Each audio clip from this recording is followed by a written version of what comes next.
esses valores, como falei anteriormente, hoje praticado aí no campo, você veja que aqui hoje na região de Sinop, vamos falar aqui do eixo da 163, fala-se até abaixo de R$100 a saca de soja. 96, 97, para quem tem entrega imediata, aí chega aí na casa dos R$100, não tem conta que pague, não tem investimento que dê conta, isso cobre custo de produção. Imagine como é que fica a situação do arrendatário e todo mundo tem investimento. A nossa atividade é muito caro o custo de investimento. O preço que foram as nossas máquinas agrícolas, baseado no preço que você vendia soja 2 anos atrás, 1 ano e pouco atrás. Então, você veja que essa situação é grave.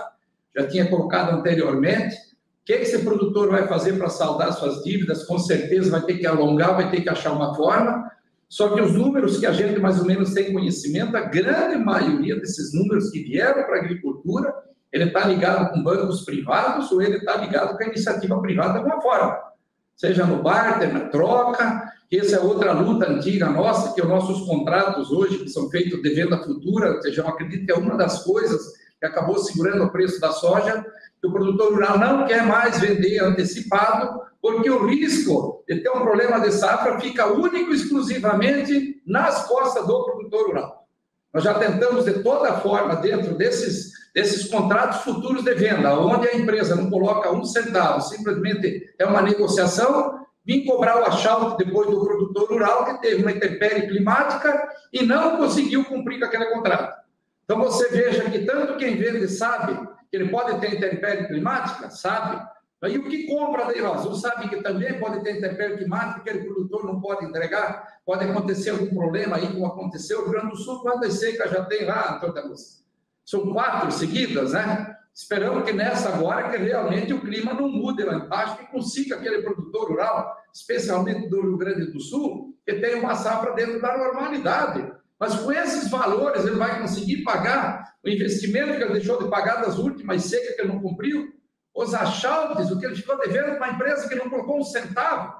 Os dois lados sabem que tem risco. Então, esse risco ele tem que ser dividido entre as partes de quem compra e de quem vende. Essa é uma luta antiga nossa, como produtor rural e como representante de entidade. Então, nós estamos vivendo um momento, estamos em cima do fio de navalha, que não se sabe como é que o produtor rural vai sair dessa. Porque a grande dívida hoje não é mais com bancos públicos.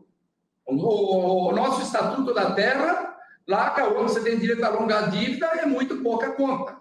E a questão, quando ele coloca a Conab e BGE, um país aí que vive reclamando de recurso, isso realmente não faz sentido nenhum, ter 2 órgãos públicos federais para se fazer o mesmo trabalho. É um retrabalho. Concordo que deva se chegar a um consenso.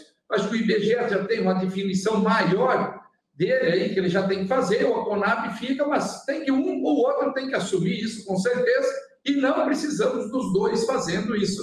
Porque, primeiramente, também os números deles nunca fecharam.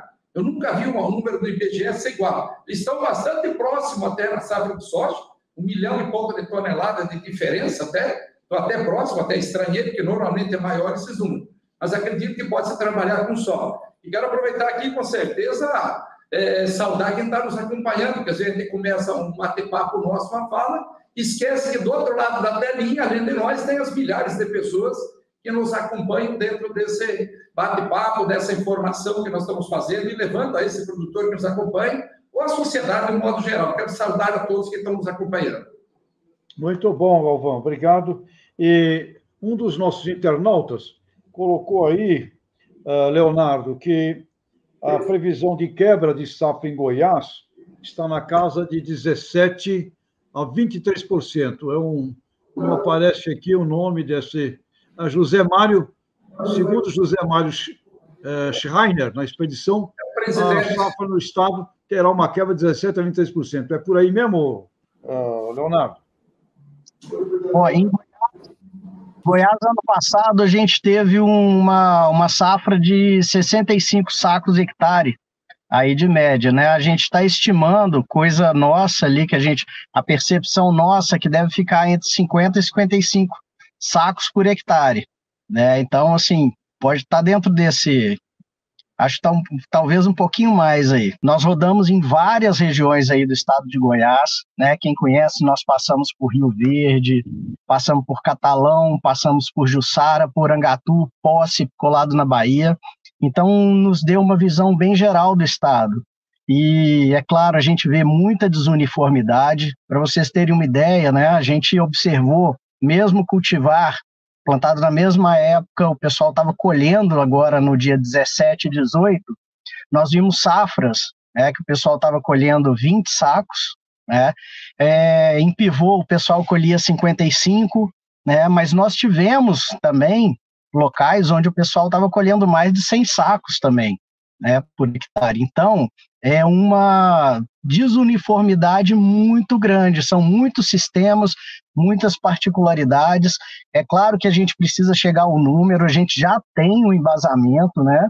Eu acho que talvez falta refinar um pouquinho mais as metodologias, combinar esse trabalho de campo também, porque isso realmente, às vezes, você precisa ir no local, né? Um exemplo que a gente deu, o pessoal estava falando, olha, no mês de novembro e dezembro, nós tivemos uma situação crítica aqui, de uma alta temperatura combinada com falta de umidade, né? Não chovia. Então, esses fatores foram muito prejudiciais para as plantas que tinham a sua fase de enchimento de grãos, né? De florescimento de enchimento de grãos, que estavam crescendo nessa fase, nessa condição de alta temperatura e também de baixa umidade no solo. Isso acabou afetando demais. E aí, algumas plantas que foram plantadas, algumas safras, algumas lavouras que foram plantadas depois, o pessoal estava no estágio vegetativo, elas sofreram, a gente não sabe em que nível essa combinação de estresse, não sabe o nível que causou, a influência que causou na produtividade, mas a gente viu que houve uma recuperação. Então, se você for, a gente mediu clorofila, né, porque a gente queria saber como é que essas plantas estavam se comportando em relação à fixação biológica de nitrogênio, se elas fizeram uma boa associação ou não com o micro-organismo. E nós vimos que mesmo tendo passado um período de estresse, essas plantas estavam no estado fisiológico muito bom. Então, isso pode enganar. Você chega no local, você acha que vai produzir 55, 60 sacos. E, na verdade, você já passou um período de estresse que pode ter comprometido essa produtividade. E mais, a partir daquele momento, você tem uma planta em florescimento, né, você tem uma previsão, mas você não sabe o que vai acontecer mais para frente. Né? Se tudo der certo aí, com chuvas, estabilidade no clima, a gente espera que colha, vamos supor, 55 sacos, mas nada me garante isso. Você tem a construção da produtividade, ela é muito variável, então qualquer período de seca, nesses estágios que vão ocorrer de agora para frente, nessas lavouras que estão chegando, isso vai ser muito prejudicial e você pode, em vez de 55, colher metade disso, né? E mais, durante essa observação, essa expedição que a gente fez no estado, nós vimos lavouras que estavam plantadas cerca de 10 a 12 dias. Então, lavoura que o pessoal estava colhendo na mesma região, e na mesma região vimos lavouras que o pessoal tinha acabado de plantar. Né? O que eles foram fazendo? Por essa situação adversa, foram adiando plantio, e acabaram plantando em épocas mais que não seriam as épocas ideais. E aí você já começa a ter influência na safrinha também do milho, né? Isso a gente começou a levantar essas questões. Então, é uma variabilidade de ambientes e de condições muito grande, né? Nós vimos que o pessoal que tinha uma palhada enfrentava melhor essas condições, a gente buscou outras possibilidades que o pessoal poderia ter para enfrentar essas condições adversas, né? E depois a gente pode até falar disso, mas a verdade é que é uma variabilidade muito grande e que eu acho que essas empresas elas podem começar com uma previsão de produtividade, mas isso tem que ser semanalmente revisado, porque a variabilidade é muito grande. Tá, puxa vida, que coisa. Antônio, por favor, alguma questão sua para os nossos convidados. Maravilha. Eu quero trazer aqui alguns dados, tá? Até porque, de novo, o objetivo é nós buscarmos uma solução. Nós temos o Leonardo, que é o representante da Embrapa, que é um órgão que dá muito orgulho para o nosso país, por todo o trabalho que foi feito. É um case de sucesso da parceria público-privada. Nós temos, e nós estamos querendo transformar os nossos dados. E estamos aqui discutindo a possibilidade da Conab fazer isso. Pois eu resolvi entrar no relatório da Conab. Eles têm cerca de R$1 bilhão, R$1 bilhão e 63 são as despesas totais da Conab. Desses 1 bilhão e 63, eles gastam 912 com folha de pagamento. Ou seja, quem tem um comprometimento desse tamanho com folha, ele vai ter dificuldade de fazer investimentos e de ter equipamentos para poder dar conta desse trabalho. Só que aí aí a gente vai um pouco mais a fundo para entender quem são as pessoas nessa folha. Nós temos 3.472 funcionários. 3.472. Em primeiro lugar, eu pergunto, quantas empresas vocês conhecem que tem 3.472 funcionários no Brasil? Esse é o primeiro ponto. Só que tem um detalhe. Quando a gente olha essas pessoas por faixa etária, 82% está acima de 50 anos. Inclusive, nós temos 673 entre 51 e 60, 1.615 entre 61 e 70, 251 entre 71 e 80 e 2 entre 81 a 90. Ou seja, o público que é jovem, menos de 50 anos, é 12% do pessoal. 18% do pessoal. E é lógico que a maturidade, é lógico que a senioridade, ela tem uma contribuição muito grande, mas a juventude também tem. Então é importante que haja um equilíbrio maior. A impressão que nós temos é que, como é CLT, tem muita gente que se aposenta e continua lá trabalhando só por causa porque pelo INSS vai ter um salário bem menor e não juntou dinheiro ao longo da vida. Não fez previdência privada e precisa daquele salário.